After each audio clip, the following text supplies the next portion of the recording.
뉴스키트. 아는 척하기 좋은 뉴스, 알기 쉽게 척 정리해드립니다. 척척 뉴스, 오늘의 뉴스키트 열어봅니다.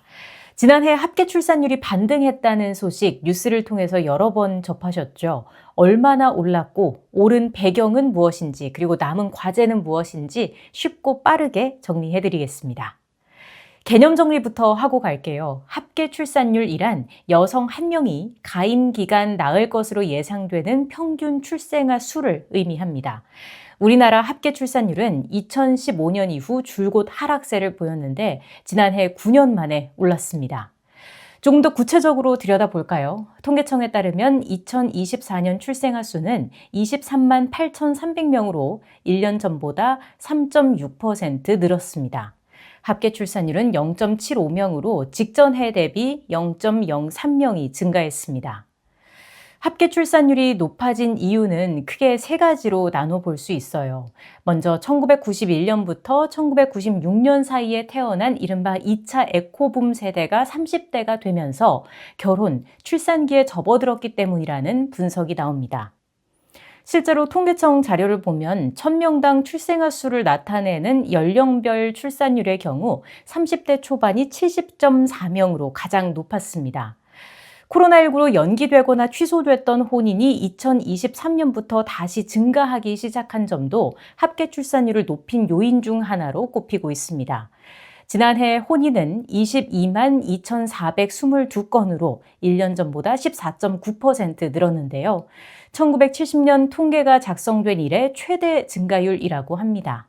마지막으로 결혼과 출산에 대한 인식이 긍정적으로 바뀌었다는 점도 한몫했습니다.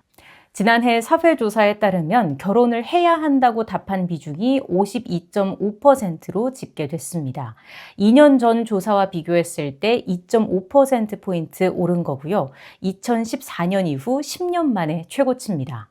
또 결혼을 하면 자녀를 가져야 한다고 생각하는 비중도 68.4%로 집계됐습니다.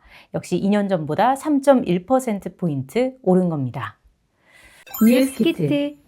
합계 출산율이 반등에 성공하기는 했지만 아직 낙관하기는 이릅니다.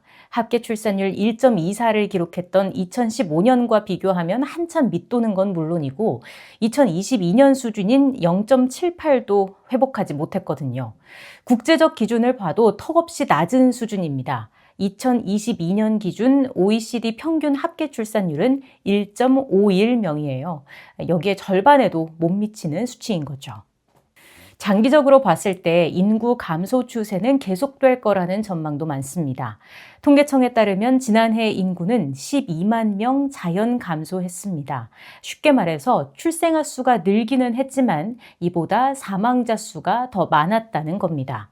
5년간 45만 명 이상이 줄어들면서 인구 절벽이 현실화했습니다. 뉴스키트. 합계 출산율 반등 청신호에도 인구 절벽 위기라는 경고음이 켜졌습니다. 다양한 정책적 노력이 장기적으로 뒷받침돼야 한다는 지적이 나오는 이유입니다.